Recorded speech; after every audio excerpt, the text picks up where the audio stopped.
I've been in post now for just over 2 months, and one of the things I've heard quite a lot is that community services don't get the attention they need. So I'm delighted that this month's team brief comes from Chelmsley Wood Community Services Centre.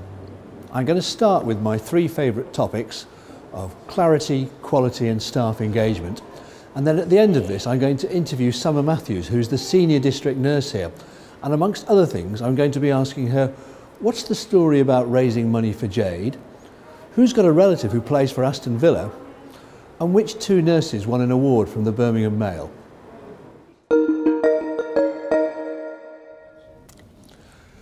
On the subject of clarity, we've just started the really important process of drawing up the Trust's 2020 vision, a 5-year plan for what HEFT will look like. Now, this has started with a mixture of engagement events and sending out a strategic summary for everybody to comment on. So what I really invite you to do is to engage with this process. We really want it to be designed by you and owned by you, so there's plenty of opportunities for you to get involved. Moving on to quality, there's 3 things I want to cover. First of all, there's safety, and particularly safety in the ED departments. Now, we've just started off a process of introducing escalation arrangements, better use of assessment areas, and we're at the start of planning to increase the size of the majors on the Heartland site. And all of these actions will come together, we hope, to substantially reduce the problem of overcrowding in the A&E department. Secondly, we're just launching the award-winning Quality Champions programme, where we will invite about 30 to 50 staff to become trained in quality improvement techniques, and hopefully eventually we'll have hundreds of staff that are quality champions.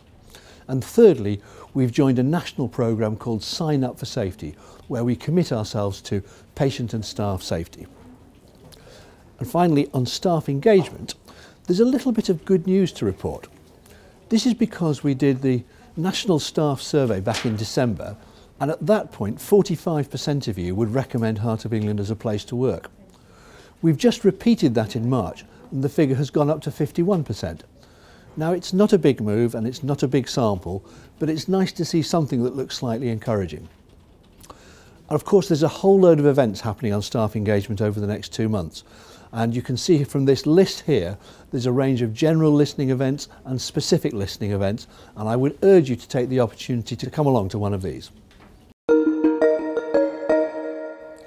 We now have the year-end financial figures, and the bottom line is that last year the Trust made a deficit of 5.6 million, which is not good, but has to be seen in the context of the financial distress that the whole of the NHS is in.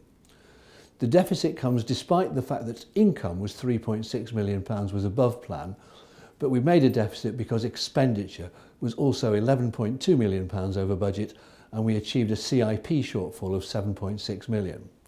However, we did manage to spend £20.5 million on capital, and this gives us a final risk rating for the year of 4, which is a good rating. Looking ahead to next year, we're budgeting to spend £50 million on capital investments, and so far £8.9 million worth of schemes have been approved. That's 3.8 million clinical, 2 million on IT and 1 million on estates, and another 1.5 million on the local area networks, and 600,000 on a chemotherapy prescribing system. Moving on to infection rates, I'm delighted to confirm that last year we still had just a single case of MRSA, our lowest ever year. And moving on to C. diff, again, a further year-on-year reduction where we had just 76 compared to 83 the previous years. So reducing infection does continue.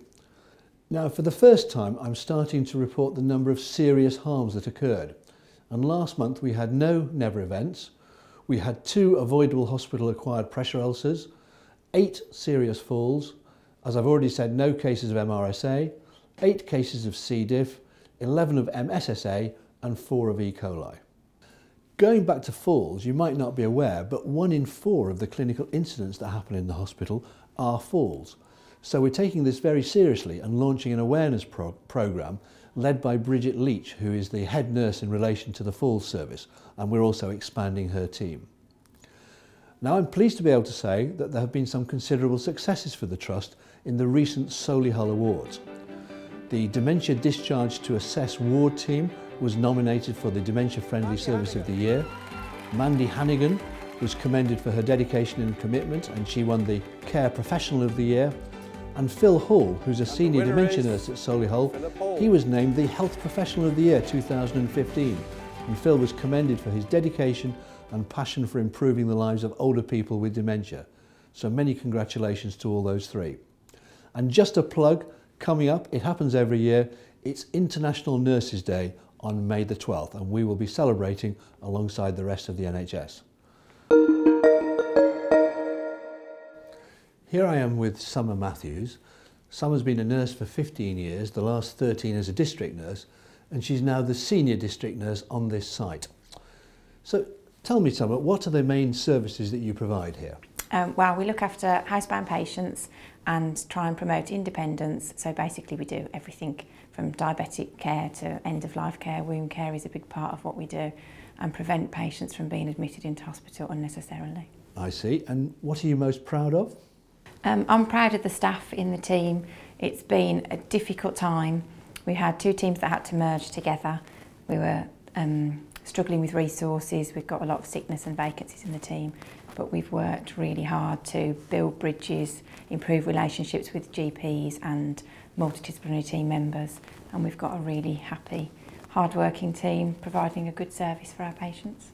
And what are the main problems and pressures that you face? Resource. Lots to do and not enough time to do it. In district nurses are jack of all trades, master of none, and we tend to take on anything that anybody gives us because they don't know where else to put it, and it tends to fall to the district nurses and we just run with it. And now for the three quiz questions. First of all, which member of your staff has got a relative who plays for Aston Villa? Oh, that would be Stacey Campbell. She's our admin support for the team, indispensable, don't know what we'd do without her, and her daughter plays for Aston Villa under-11s girls football team. Secondly, what is it that I'm hearing about fundraising for Jade? Jade is a community staff nurse in our team, very experienced staff nurse, been with our team for a while. Her daughter Freya was diagnosed with leukemia, and we did some fundraising in the team to raise some money so that Freya could have her garden landscape so that she could get out and about, because she was unable to go out for a while because of her infection risk. But Freya, I'm happy to say, is doing very, very well. She started nursery and starts school in September and is responding really well to treatment. What a great story. And finally, what is it about two of your nurses winning an award? So Debbie Darmody is community matron who works at virtual wards in the North team, and Sandra Davey is a healthcare assistant who works at the virtual wards in the North team also, and they won a Pride of Nursing award which they received yesterday. Thank you very much. And that's the end of this month's Team Brief.